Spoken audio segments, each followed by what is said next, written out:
All right. I am so excited to continue this discussion. I saw you both popping into the earlier discussion we had about so identifying learning difficulties and struggles in children and how challenging that can be when we have behaviors and characteristics that are perceived as something other than they truly are, and the importance of just being curious and seeking to better understand why kids are struggling, why there seems to be this discrepant profile with gifts and talents and struggles at the same time, and how so many of our young Black boys and Black girls are expelled or suspended for behavioral issues that can, in many cases, be explained by an undiagnosed, unrecognized ADHD, a language disorder, difficulties with learning, and kids struggling to really cope with their learning challenges because they don't know what it is. And so I'm thrilled. 1 second, Karen. Yes. You hearing me? I'm going to ask you to just give me 2 minutes. Okay. I just saw some comment. Just give me 2 minutes. 1 second, please. No problem. So I'm really thrilled to be here to continue this discussion because I think there's so much to unpack.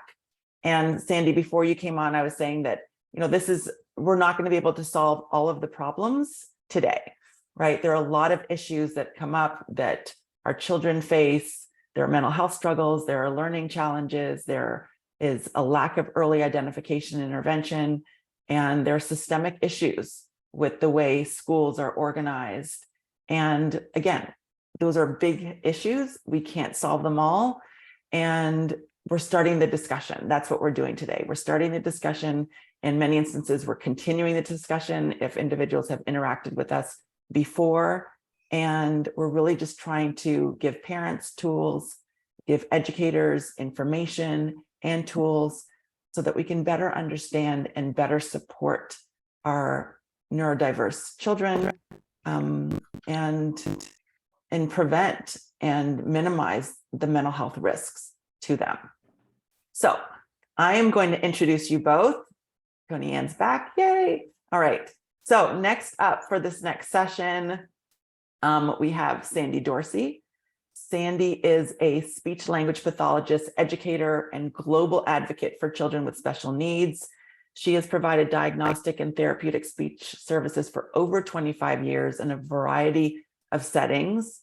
She has a New York-based private practice all about speech, but also founded Smiles for Speech, which I hope she'll put a link to in the show notes. She founded Smiles for Speech in 2017 to empower professionals and caregivers in low-income communities, and provides education and evidence-based intervention through interdisciplinary service trips. I believe you're in Ghana right now, Sandy, through teletherapy workshops and parent support groups. And I just love that you also give back to other speech and language pathologists and really are focusing on building up a community of other speech and language focused therapists who focus on cultural responsiveness and really increase the diversity in the field of speech and language pathology. And then we have Toni-Ann Millen, who I'm so thrilled to know. And I think we met on Instagram. It's so interesting. We connected on Instagram. And she works with schools in the development of school programs that facilitate neurodiversity.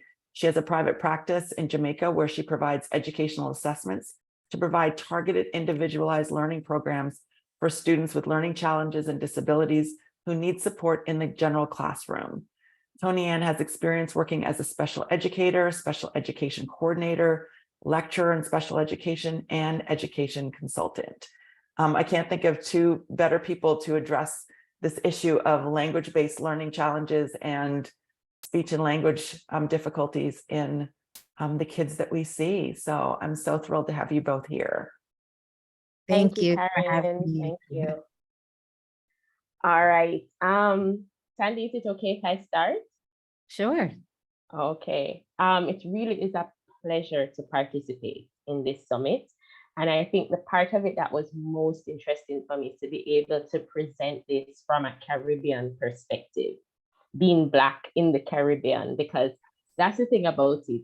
We have Black people everywhere, but our experiences are heavily dependent on our location and the culture of that location and the resources of that location that really define what we experience. So even like a situation like a child's learning journey in Jamaica. And then there's the fact that Jamaica, so many of us migrate to the US. So you also have that experience as a Caribbean immigrant, what it might be.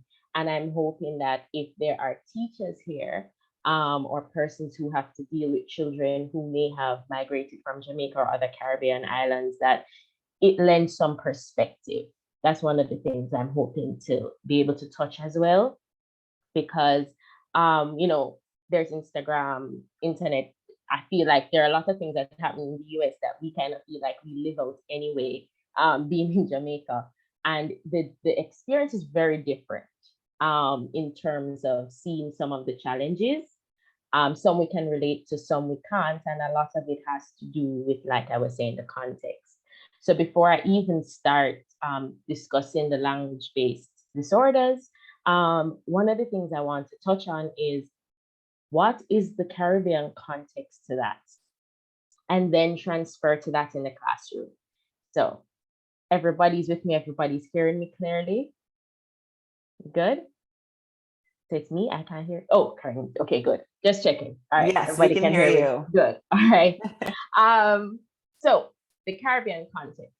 So of course, when I sat and I thought about it, I don't think anybody can confidently say that there is no racism in any specific space. The ratios are a little different here, yes, in Jamaica. But one of the things that really struck me about being Black in the Caribbean was the fact that a lot of the effects of it are kind of ingrained, like there are these things that you absorb as a child. And so it affects how children see themselves before even it's projected on them. And I'll give you some examples of that. So even some of the language that we use that tells you how we see ourselves growing up as Black children. So I was raised in St. Anne, right? It's a parish in Jamaica. And it's not the city center of Kingston where I do my work, but growing up going to a public school, going to a primary school, there were certain things that were done, there were certain things that were said, there were certain things that I had to unlearn as an adult, especially an adult teacher. And one of the things you look at is that how we would speak about, or how people spoke about us, or features. Now, you would have terms like, she has pretty hair. Now, pretty hair in Jamaica is just not the typical Black hair. It's not kinky, it's not the coils, and that was just common language. You would talk about how people spoke. We have a strong dialect here in Jamaica. It is still an informal language in the sense that you don't do academic testing to it. It's not, you wouldn't go in an interview and use that dialect. It is still treated informally, though it is largely what the country speaks. Many people speak, but it's still kind of lean. If you don't speak standard Jamaican English, it's almost seen as an uneducated form of language, right? But it's our language, it's our own. So a lot of these things, the children come into the classroom and they will say, she talks like, meaning she does not speak patois, right? We refer to Jamaican, patois. She doesn't speak this, and all of these kind of things that when children come into the classroom, they come from certain homes. It makes identifying language-based challenges, it makes it very difficult because a lot of it is hidden in these thoughts and perceptions of ourselves as Black people. So even a teacher who is Black will project that back onto a child because you were kind of brought up in this idea that if you can't speak standard English, I remember my parents always joked about it, that when I went to school, it was such a big deal to people. I learned patois in my teen years into adulthood. My mother is very adamant that master the English. She didn't have anything against patois, but she was just finding that it created some confusion And so my home language, I went to school, everybody was speaking Patois, I was hearing it. I understood it, but it wasn't my home language. And how I was treated because of that was very interesting, because people just assumed immediately that you are bright. You're brighter than the rest, and that was definitely not true. Certain things that were around how we treated the language. And so it makes, in our culture right now, that is something I'm very passionate about, in going into the classrooms to make teachers recognize that, one, honor our dialect. We understand that the child might not be speaking standard English, but do you understand what they're saying? In your English language class, we teach the language and we teach the tenets of the English language. There is a place and there's a time for that. But for the child who comes to you, who is speaking dialect, as in just in conversation, validate that. Let them understand that they do have a valid means of communication. You are understanding them, and they're no less than a child who's speaking what you should treat as another language, standard Jamaican English, and so that you don't have that perception of you can't talk, because that's what it's called. You can't talk, right? And children are walking up and down with this thing that I can't talk. And it goes even all the way back to parents, because I remember in high school having a friend, and her mother accused her of, you're getting too speaky spokey. You're starting to think you're better than us. Because she was now hanging out with some of us who predominantly spoke standard Jamaican English. And so for her, it was, let me learn, which is fine, but it was immediately seen as if you're either this or you're that. You understand? And so when you think, just for that background, as I speak more on it, we have challenges with that perception as children come in. And so very intelligent children who have no language-based challenges can be easily perceived and fall into that category. Or you can look at the fact that it's not easily identifiable, because in our classrooms, reading difficulty is simply not being able to decode. So once you have a child who is decoding, might even sound like they're fluent in reading, but then you realize, but what we would understand to be slow processing. So then you ask a question after that, and they're not able to express, they're not able to say it in their own words, they're not able to follow the instructions. You find that they're lazy, they're doing it on purpose. They're just not focused. All they have on the head, God forbid they're good at a sport, all they have on the head is that. All they're thinking about is this. And so there's still a lot of work to be done in Jamaica culturally, in first loving and recognizing the parts of us that are the parts of us as teachers. So I find a lot of challenges with my teachers when I'm working with them is not loving all the parts of us, and not realizing it. So even the other day, somebody was telling me about a child that something had happened to, and it was so bad. And I was so blown away in this year, 2023, to hear somebody say, and you would never believe, the child is so pretty. She's so pretty, she almost white. And I was like, well, I'll just stick to the fact that this is just unfortunate to happen to anybody. And so these things are still around. And then when you think of that now, think of that person teaching your child. You can't help but wonder, what are the other things? I'm new into the parenting game, as Karen knows.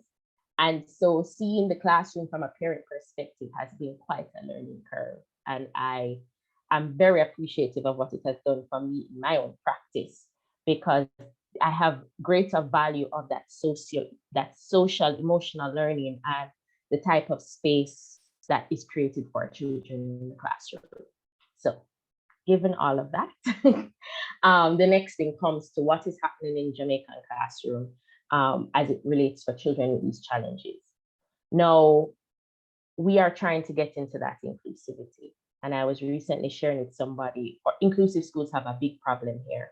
And the big problem is that they are predominantly getting applications of children with diagnosed special needs. And so it's very difficult to keep a balance. And recently I found out, I was thinking about this and saying, how do we go forward with this then? And I realized that the challenge was really our own fault, because a lot of the schools that were said to be inclusive were simply regular schools that had a special needs department. That's not inclusion, right? You were, in essence, just simply saying, we take regular kids, but since we say we're inclusive, we take you too. That's not inclusive. And so I have been trying to talk to schools and talk to principals to say, look, if we're speaking about neurodiversity, if we're speaking about inclusion, then your program needs to show me something for the child who needs to move at their own pace. It needs to show me something for the child who's moving a bit faster than the average pace. It needs to show me something for the child who's having challenges with focus. And we need to understand that these things are separate from intelligence, and our programs need to reflect that. That is why you're gonna always tip the balance, because parents whose children have a diagnosis will only come to you because in Jamaica there's so few places for them to go, right? So at the end of the day, when you say inclusive, it translates to special ed. Oh, not a special ed school, even though that's not what you're trying to say, but you've set up yourself that way because all you have added is this special ed portion for this small group, right? And so and what it does is that the children with language-based disorders, their needs are not being met. Why? Because they're not you can't see them in the supermarket and suspect they have a challenge, therefore they don't have one. Because they're able to express themselves, they can't have a challenge. You see how she bright? You see what she said? You see how she came up with this excuse? So therefore she's spiteful. She's doing it deliberately. She just don't like schoolwork. He just doesn't like school. These children need some discipline. These children are lazy. It is the tablet's fault. All of these kind of ideas are what it's surrounding it. And so when you're trying to say, this child has a challenge, it's almost as if you're trying to make it easy on them. You're trying to spoil them. You're trying to soften the children of this generation, even though for us as professionals, the needs are very obvious. And so it has caused me to think what it must be like going to school every day with somebody saying, try harder, and despite your hardest effort, you are not achieving your standard. To know that you disappoint your teacher on a regular basis because you're not enough. We said the pass mark is 80. What is this? And to think that that is motivation, right? And so I have been trying to talk with teachers to say, look, language-based challenges are not simply because the child is not reading at grade level. When you look at your child's testing, you did a test, you see that the child has not followed your instructions, call them after the time is done to go over the test orally. Because if they didn't follow the instruction, it's very clear they did not understand what you were asking. So you cannot say you definitively know that they don't know the content. So these kind of attitudes, these kinds of practices are things that are a little different culturally, because we have to I'm first fighting a cultural shift in the fact that children first, look at the needs, look at the strength, it's there. And then you go into the fact of our understanding. I think our programs here, I was trained in Jamaica as well. We have good programs, but there's still a lot that needs to be done. There's still a lot that needs to be done. There's a lot more research that needs to be done. And so our teachers need to be exposed to be able to identify these children so that even if you don't know what to do next, you at least can make a referral, or you can at least, sound the horn for help. Because what has been happening with these children in Jamaica, majority of them have been slipping through the cracks. And you know what happens when you have a child who fails in the school system and then goes out there and finds something else they can excel in? It puts us at great risk sometimes, because that thing may not be something that is legal or is acceptable. And I'm saying that because we're a developing country. The opportunities for things that might not be suitable or beneficial to your development are everywhere, and there are many. But these groups are welcoming, they're accepting, they're affirming. And so a lot of our boys find themselves there because why am I going to sit in class and be embarrassed by a teacher who keeps pointing out that I cannot read, keeps telling me that I will come to nothing when there's a man outside who's going to pay me 250,000 Jamaican dollars to carry this over there. Because now I have money, I have power, this thing that I've been going throughout school up until high school. So when people even look at the dropout rate in high school, these are the things we have to look at. I'm not going to sit through that kind of a thing as an adult. Why do I think a child will? I often encourage my teachers to understand that boys' egos don't start as men. Boys have egos too. Every child wants to feel respected. Every child wants to be understood. And so this thing we have where we're still working out of children being seen and not heard. We're still working out of that. I know it's like hundreds, it's like late, but we're still. And these experiences are a major deal. Another quick thing, because I'm watching my time, which I don't know, Sandy. So just feel free to send me a message. But another thing I wanted to look at is just how we categorize our children and not seeing them in their needs. Is we have a bright, average, dunce 3-category system in a lot of our schools locally. If you are in the built-up area, you might be, their parents are they know a bit more, they're exposed to a bit more. We have awareness, we have things happening, but if you are in the more rural areas, you're less likely to have all of that information. And so what you're finding is you don't do well in school, then, or you're not doing well with how school is assessing you, is what I should say. Then, then just go and farm. Now, I have no problem with farming because I like to eat. However, be a farmer because you want to be a farmer. Don't be a farmer because you were not doing well in school or you were not bright enough for the methods that were being used. Right? That's where my thing is. Get a skill because you wanted this, you're interested in this, by all means. We need mechanics, we need farmers, we need fashion designers, we need them. However, do not let a child feel that they must now explore and find something because they're not passing your test that is actually not a fair assessment. Because you're not willing to make accommodations for the child who is looking at your test, knows they studied in their own way, so they have the content there. And they know they put in the hours, but they didn't pass your test because it was very wordy, too many, the instructions were loaded, 2-3 steps in it, and you weren't willing to give accommodations to find out if they knew what they did. After a while, we think of how long the school system is and the learning process. By the time we get adults, we have told them who they are.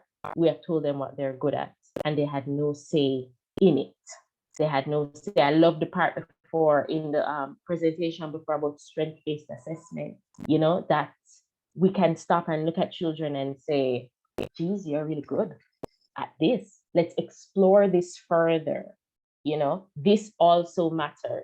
Football matters, dance matters, this matters, it all matters, right? And so that we can actually look at wholesome adults, because what I found is these children then go into teachers' colleges, some of them, and they just do the same thing. They went through it, they survived it, so you can survive it too, instead of looking at how we can meet those needs. In Jamaica, we have a few places that do assessments. Waiting lists are very long, even when it's private. What the government offers, there is some free assessment, but very often by the time I get the assessment, if I'm the one doing the intervention, you have to kind of watch how you look at it, because I'm a year old and this child has been through things during that time. So those are some of the challenges parents have. Then there's also just parent knowledge. And so that is one of the things I'm trying to do. Other than working through schools, making parents know if your child is underperforming, do not consider that a part of their identity. Find out why. Yes, we have strengths and we have weaknesses. Let them understand that. But do not just say, oh, you're just not good at language. Neither was I, No.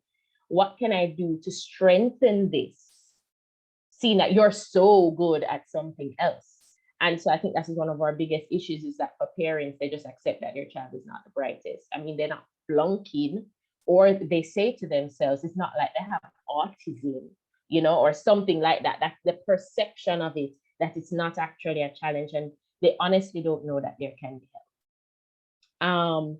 So another thing I'd like to also look at is the fact that because we're not identifying these children because we figure that they're lazy and we just tell them this for the rest of the years, or they're not focused, or they're just, it's okay, I wasn't good at this as well. I meet adults, and to give you an example, my very good friend, she found out that she was dyslexic while we were doing our bachelor's in special education. That was when she found out. And I remember accompanying her to the assessment, and, you know, getting that assessment. And it's kind of a thing when you went into this to help other people and you never knew you were one of the other people. And so for me, that experience really caused me from then as a teacher to look at my kids against myself. That, oh, look, you know, this difficulty you had, I used to have it too. This is what I think you can do. Or, you know, to identify with my students that as a teacher, I am not perfect. Girl, I was trying to pass that math test for many years. You know, that kind of thing that make them, that creates a space for children to understand that none of us out here did everything. And you might be having a challenge with academics, but I can't touch you. I remember once I was forced to play a football game to prove a point to my kids. And it taught me a very good lesson, because I had to go and play it because of what I taught them. Try new things, even if you're not great at it, it's okay. And so they said, you know, Auntie Toni, you should do that football game, you know, to teach the staff against the parents. And I'm thinking, are you crazy? And I went, and I thought, if this is what you go through in class on a regular basis, there's a lot of improvement for me to do. Between not trying to just remember which goal to kick the ball in, running from these people who just looked so big, and, you know, the tackling, not having the skill for the activity, what that experience was like. And so it did a lot for my teaching. It did a lot for how I worked with these children, how I got on the floor with them, how I got to the level, how at EduPay is one of the first things that we do. And I tell parents all the time, before we get into teaching, you have to open the space. And it is simply letting the children know that I'm a safe adult. I'm a safe adult where you can make mistakes with me. I'm a safe adult, and teaching in a way that you can go home and tell your parents anything I said. Because that's also very important when you're telling a child you're a safe adult, that you're not, they don't think you might be manipulating a situation. And you say that to them, like, make sure you tell mom how class was. You bridge that thing between school and home. If you have a problem, or if I did something you didn't like, tell mommy. Let her call me. Let us talk about it. So after a while, the child is like, oh, so you're okay? You are, you know, and then they start making the mistake. And I know, watch my eyebrows, watch my face. But I get to just, you know, kind of say that it's so important in the classrooms. And in Jamaica, we still have a lot more work to do concerning language-based, especially for the children who are having challenges processing it, processing spoken and written language. For the children who have auditory processing challenges. I see my internet is unstable. Is everyone hearing me? Karen, you hearing me? Yeah, you're breaking up a little bit, but we're still hearing you. So okay, all right. Especially with my children who have auditory processing, which people are advocating for them to get the accommodations for proper testing, to get assessments, to get their parents aware of what the rights they have to enable them to advocate, because they will not be with me forever. And I want to know, after they've left, that they're still getting what they need, and that they are still able to have a easier school life, easier learning process in so that they get a wholesome concept of themselves in whatever way they contribute to our society. That was thank you so much, Toni-Ann. I think anybody I want to Yeah, I'm gonna pause look, there. Yeah. I'm gonna look to see if there are any questions, but there might be some at the end when Yeah. after Sandy speaks as well. But I think you Yeah. really speak to some of the barriers that students face, you know, teacher perceptions, self-perceptions, you know, community perceptions about Right. dialect and intelligence. And when you struggle with learning what that probably means, I think that really speaks to the idea that, you know, a lot of our students who struggle with learning with language-based difficulties have to deal with all of those barriers, and they carry all of those thoughts and those perceptions with them as they're trying to learn and navigate the educational system and navigate their daily lives. And if we can increase our understanding, like you're saying, provide appropriate support, allow students to be seen and heard, and validate all of those experiences that they're having, then we can really go a long way in helping them thrive. So I can't wait to hear from you, Sandy, as well, Toni-Ann. I just loved everything that you had to say. So stay put, because I know that we're going to have a lot of questions as well. No problem. Bye. Well, I learned so much from you, Toni, and I'm super excited to join this panel with you. We actually have worked in Westmoreland, and some of the things that, yes, that you mentioned, you know, are similar in Ghana and in Kenya and different parts of the world. So there were just so many things that you touched on that I want to also comment, but I'm just so happy that there's a you know, in Jamaica, and advocating for things that are so important for families and for children to really be able to grow in a different way than maybe the generation before them was able to. So you started off mentioning language and how the dialect isn't accepted, or, I mean, this is something that I've seen every time we go into a community. We're there working on, you know, our goals or what's important to the parent.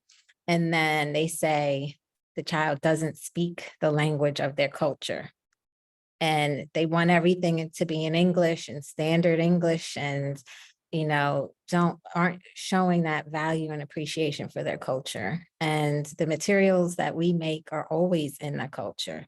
When I did a presentation in Jamaica, I had the Jamaican therapist right there doing the presentation. And, you know, if it was bubbles, she was using the word in patois. So, you know, just really stressing the importance of how language is dynamic. It connects you to your self-value, your worth, and the way you interact. It's something that is a strength, and not, you know, having a child to embrace their own culture.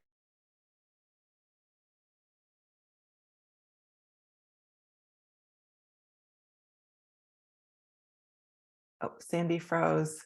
She was so good right now. I'm going to see if she's going to come back. Oh, okay. Yeah. But while we're waiting for her to reconnect, I think in the chat, someone is saying that those barriers resonate here in the US as well for many Black children. And I had said that, you know, Julie Washington, who's a speech language pathologist at UC Irvine in California, talks a lot about how dialect impacts students, and how that they often are not recognized because of the dialect issue. Sandy, you're back. Oh my goodness, did my internet fail us? It did. And you were right. Okay. But you were talking about how you see that. When did it cut off? I have another back one. It looks like Okay. it's long, but. Okay, you're back Oh, now. you know what it is? Okay, it's when, oops, hold on. This is what happens when we have international presenters, like everybody is dialing in from other places. But as Sandy's coming back, oftentimes when we see differences in dialect, teachers have their own perceptions on what that dialect means, whether that's, you know, Jamaican patois, or it's African-American dialect, dialect from Southern states, that also impacts our perceptions. And one of the things Sandy was saying is that we bring our language to all of the experiences that we have. It's how we communicate our thoughts, our ideas, our experiences with other people. And it's how we interpret the world. It's how we take in information, is through that language lens. And I think it's really important to really see that, because oftentimes our own perceptions, and we've been hearing that, our perceptions about the way people speak, the words that they use, impacts we tend to attribute difficulties, intellectual functioning based on those perceptions. And so hopefully we're going to continue this conversation. You were talking about, again, the importance of embracing our culture and how language plays a role in that, Sandy. Yes. Can you hear me? Yes. Okay. I think because there are so many videos, the bandwidth won't hold all of them. I'm wondering if I need to go off video. I don't see you all, but if you can hear me, Okay. then I will keep talking. So we were talking about how important language is and maintaining all languages, and not to also think about the concept that has been beaten into bilingual speakers, that they should only focus on the one language, and they can learn all the languages at the same time and not have their home language and dialect be neglected in that process. Am I still on? You are. Okay, I don't see anybody. It says Zoom, but some kind of way. Okay. That's okay. We see you and hear Okay. you. Yeah, we're Okay, fine. good. Okay, so then there was the other thing that you mentioned about the types of things that children with disabilities can end up doing, the farm work. We had a driver who stuttered, and because he stuttered and there was no help for him, even though he had his degree in IT, he had to be a driver.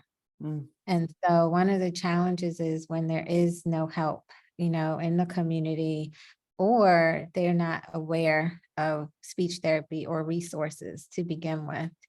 So it's something that, we've tried to just think about, if there are no resources, can we share information that could be helpful in the community? Because speech therapy in Jamaica, I think there are 10 speech therapists. Ghana is growing. They have almost 60, I heard. And Kenya, there's only 15. So when it comes to actually having access to the direct therapy, it may not be available or an option. So what can we do to at least have these children and individuals feel like they are included in the community? And it's interesting that for Jamaica, they might say people are slow or have a certain attitude towards them. And then in Ghana and Kenya, it's looked at as witchcraft, or that the mother is cursed, the child's cursed, they're snake children, river children, and all of these negative connotations that have been placed on the child, that was born not knowing anything about these things, and then having it forced on them and not being seen for the positive aspects outside of what their community is telling them that they are and deciding for them. So if we can just start to continue to break down the stigmas and the words that are placed on the children, to give them a chance to be something else. And there are programs, a lot of programs in Ghana where they will look at the child's interests. So if they're very interested in art or very interested in whatever they're really interested in, they will try to develop those interests into something that can be income producing for them. So if they love to cook, maybe they can get them a bread machine, and then they can make bread for the community. Although a lot of what they do is jewelry and arts and crafts type of things. Are you still there? Yes, we are. Okay, I want to still keep checking. I have a white screen that says Zoom, and that's it. Yeah. And just thinking about, even in the US, how children with special needs are more likely to be go over into the prison system, from not having hope. Even I have an uncle that ended up, getting into trouble, and no one knew, even after he graduated from high school. I'm not even sure if he graduated, honestly, but that he had dyslexia and ended up having a very tough life because of it, and being called all kinds of names. No one knew what it was, back then, was he was growing up. And so at least these terms, and there's some more understanding of it, but at the same time, these children are falling through the gaps, and people are just not aware of what they should do, especially if the resources aren't available. The other thing that you mentioned that was super important is having the school and parent connection, because in certain cultures where the teacher, and even in America where the school is responsible for all of these things, why aren't they getting better? And they're not carrying over any of the strategies at home. And and especially for speech therapy, they're at home more than they're at school. So we really tried to stress the importance of having the parents use these strategies, especially with early intervention, and making sure that if they are in Head Start, or if they're in a program where they have access to the resources, that they're not waiting for that speech therapy session to try out the strategies, but that they're using them throughout the day. In Ghana and Kenya, they feel if in 1 or 2 sessions the child is not cured or healed, then it didn't work. And so we're still trying to teach them about play, and that responsibility does not lie on the therapist or the school, and that we all have to work on it together. But most of the time, the child is at home. So even without therapy, having strategies to use at home every day will make a super insignificant impact. But I think, parents often may not want to take that on, or still, place the blame on the teachers and the therapists. And that's something that across, whether it's in Africa or the Caribbean or the US, is something that we still need to continue to reinforce. And then there were a few other things that we wanted to mention, but just thinking about if the child doesn't have access to testing.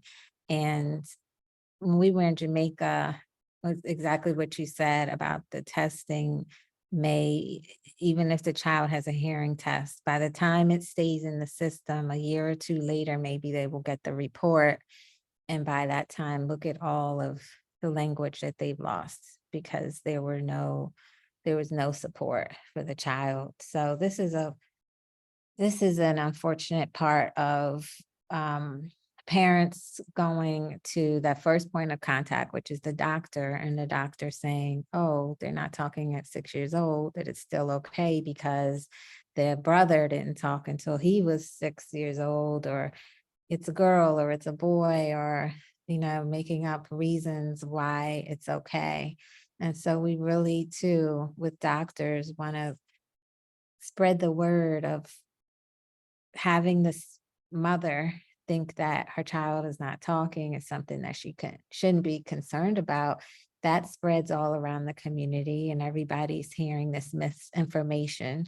And then those first 5 years of language that are the most important, we missed out on those.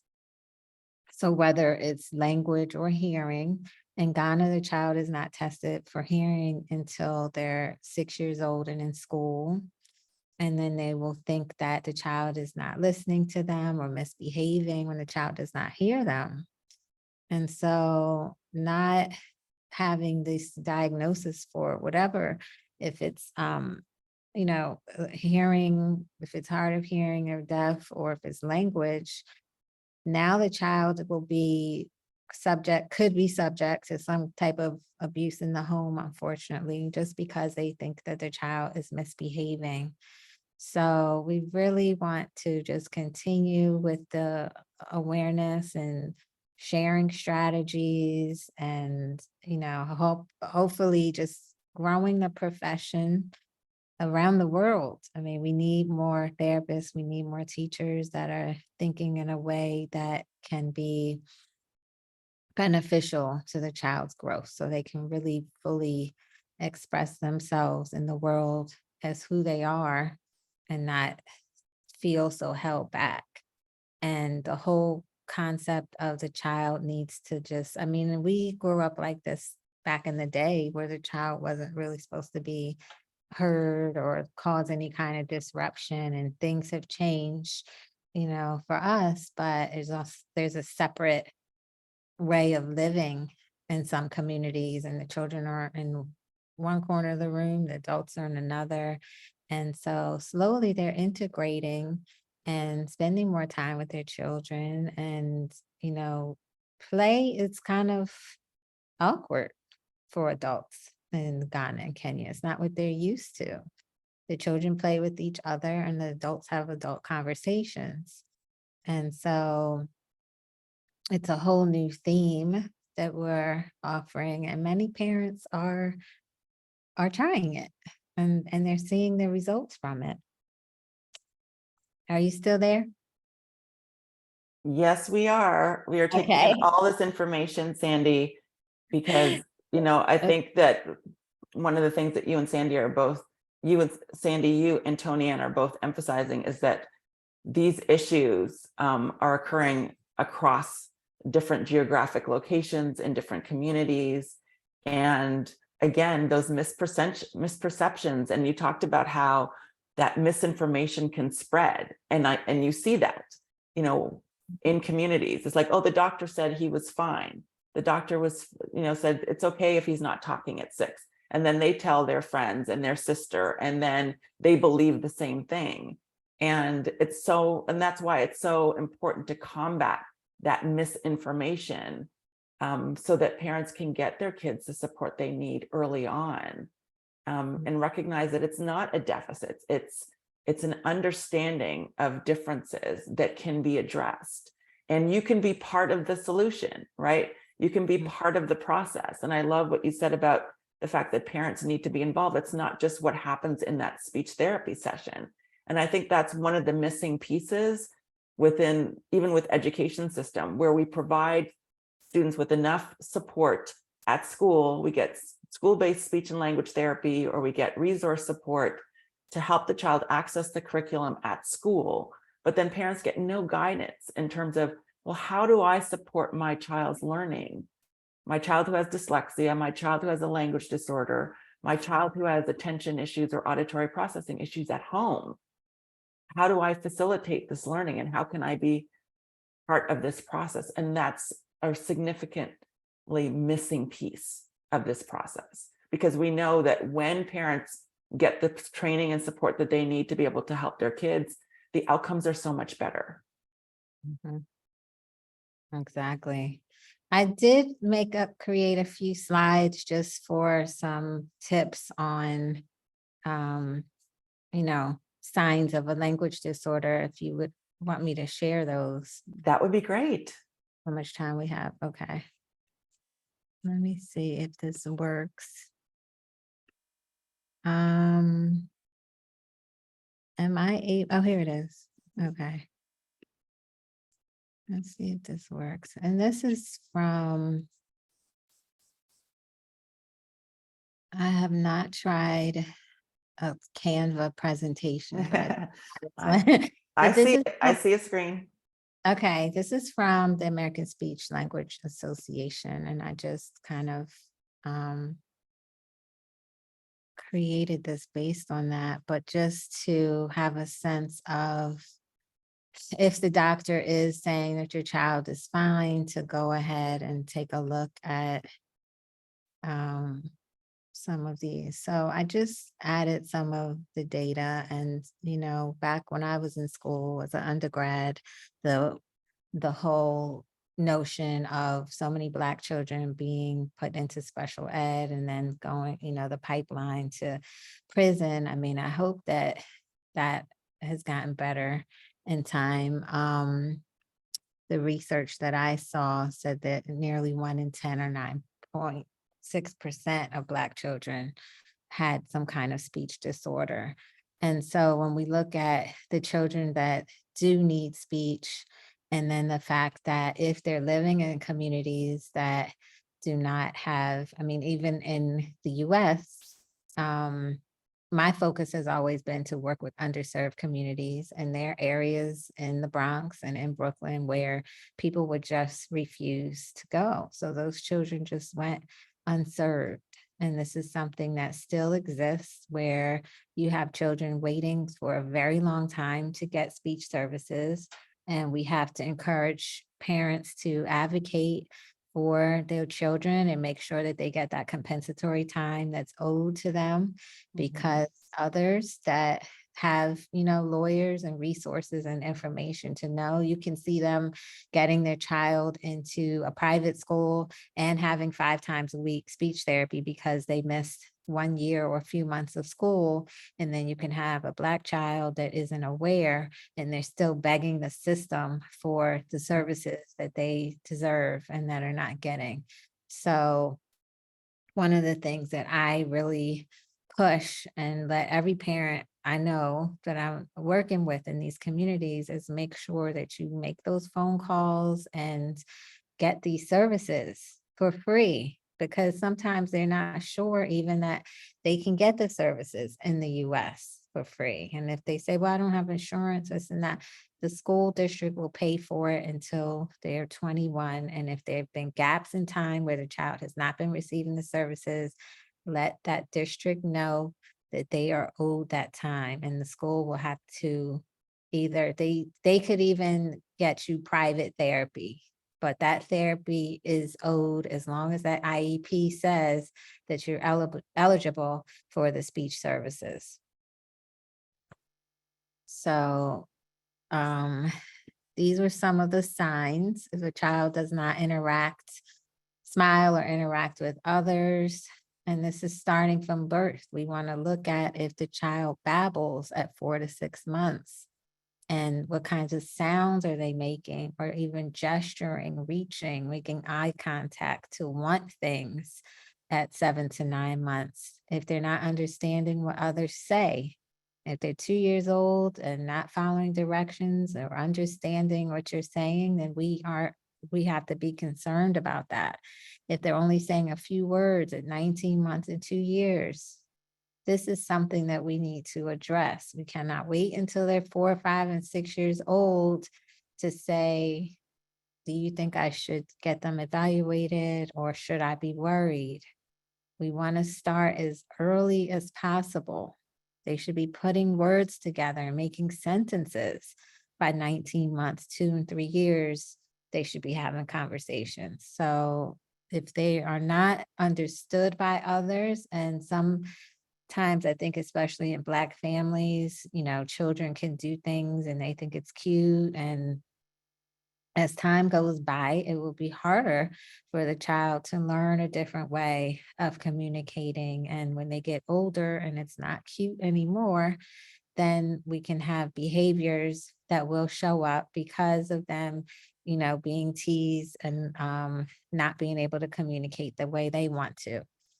If they have trouble with early reading skills, and at 4 or 5 years old, they're still not able to find the front of the book or have any grasp of reading, then that's another sign that we want to have the child tested or evaluated by a team. And that's something that I've also seen with some of the Black families that I've worked with, is that they want to keep it in one area and kind of stay quiet about it versus having a team. If the issue does seem like all of the professionals, should be involved, and as a team decide what the best placement might be.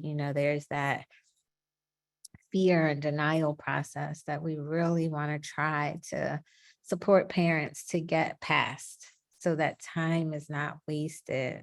And by the time they've seen their child for years, not hit these developmental milestones. And eventually, when they do come, I had a child that the mother only wanted her to be seen, wanted her son to be seen for speech, and that's it. And it was just, there was so much going on that the child needed. And so that took, another year eventually, especially after COVID, with how long the waiting lists were, for the school system to do those evaluations. It's just time that the child could be learning and growing. Mhm.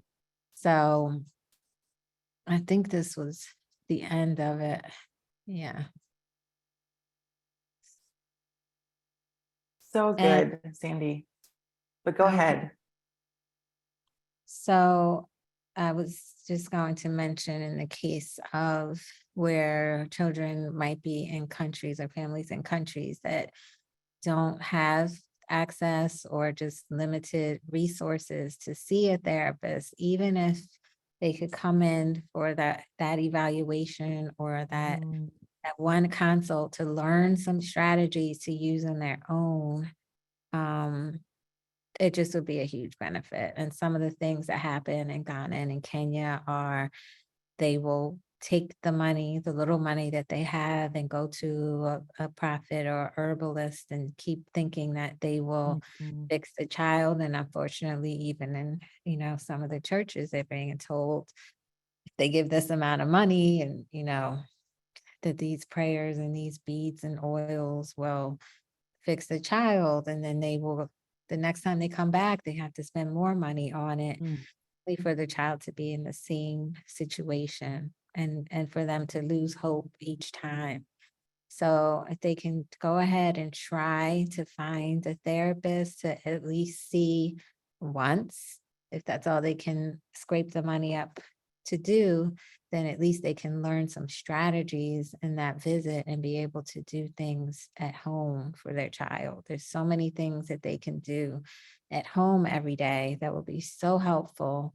And even if it's, in Kenya, the therapists have caseloads of 100 students. So therapy is seeing the child once a year. So by the time you're waiting for that next year to take your child to the hospital, for one thing, it's a whole different child.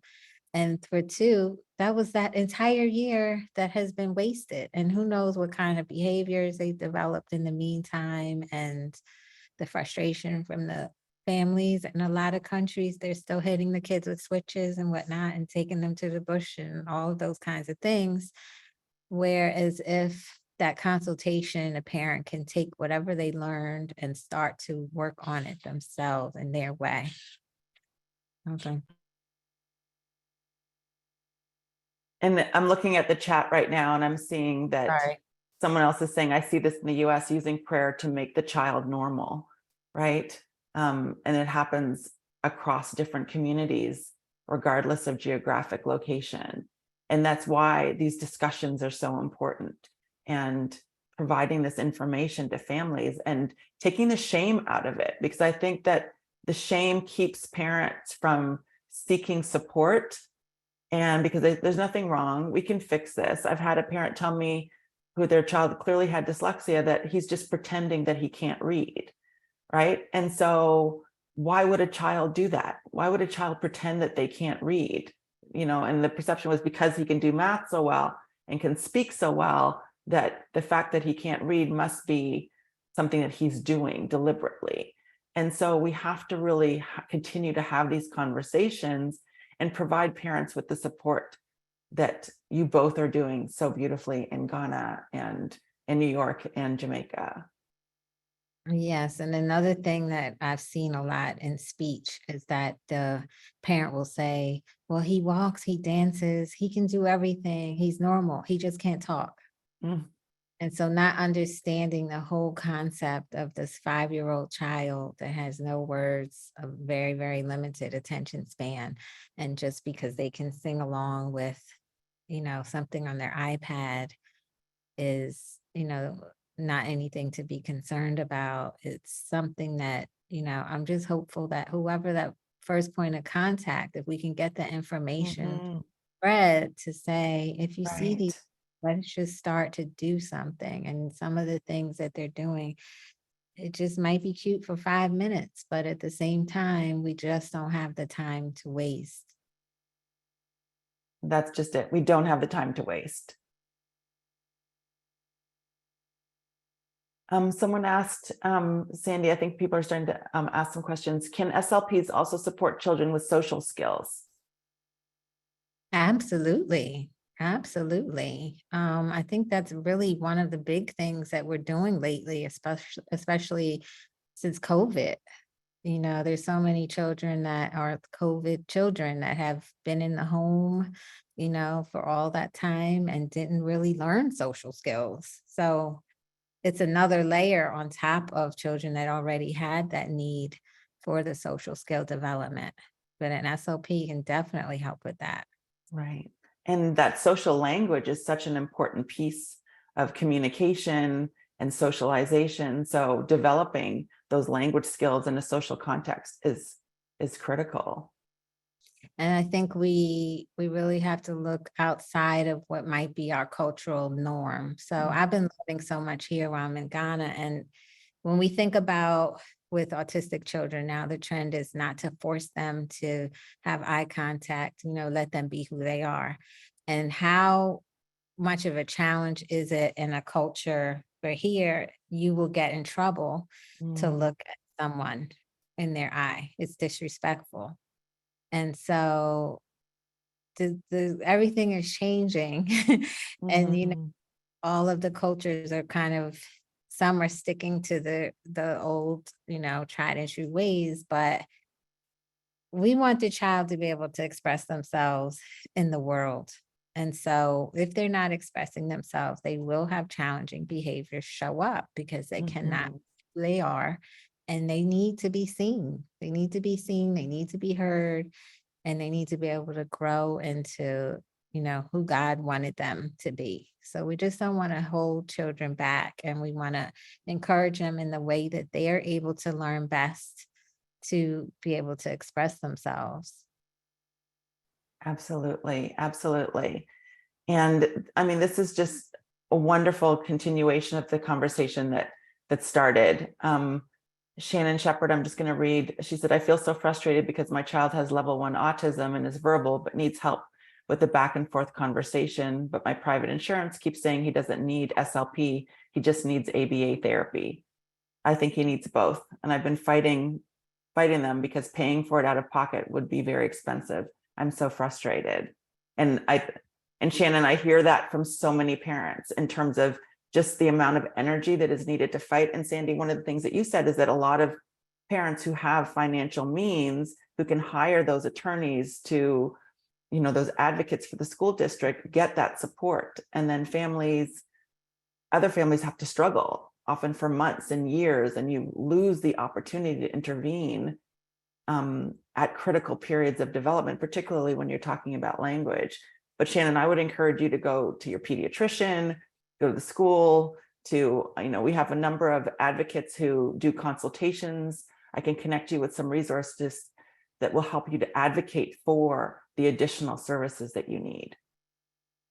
And unfortunately, ABA has really become a substitute in many states for speech therapy. And it's growing. This idea is growing. And the autistic community isn't always happy about the ABA you know, concept to begin with. So there's that as well, you know, that we have to look at. What does a child, how do they feel about it all? So yes, advocating is just, I think that finding someone that can help kind of bend the rules a little bit, because it's just like if a child has straight A's and they stutter to the point where they can't speak to anyone, but they're getting straight A's, so now they won't be eligible for therapy in the schools. So continuing to fight for your child and say he's not doing well, you know, he's afraid to talk, and how this can affect him emotionally is still part of the education system. So there's just finding loopholes. You should not have to pay for speech services in the US. I mean, you just shouldn't. It's from 0 to 21. If your child needs the services, just keep fighting for them, like Karen said. Absolutely. I'm just going to look to see if there's any more questions. I want you both, Toni-Ann and Sandy, if you can put your contact information in the chat for everyone who attended this session and today's sessions. You'll get an email probably on Monday with all of the contact information for all our speakers. So be on the lookout for that information. But if you both want to put your website or the best contact information for you, because I know that individuals will want to reach out to you to continue the conversation. And again, this is a conversation, like I said, there's so much that we need to do. There are a lot of barriers, but once we're aware of barriers, then we can start kind of jumping over them and plowing through them. So I appreciate you both being part of this conversation. Your voices are so important. The work you're doing is incredible. And I look forward to continuing to collaborate with you in the future. And again, thank you so much for being part of this conversation. And we are going to take a 30-minute break for lunch. It's 11:37 Eastern Standard Time now. We will jump back on at noon Eastern, 9 a.m. Pacific. Thanks so much. Thank you.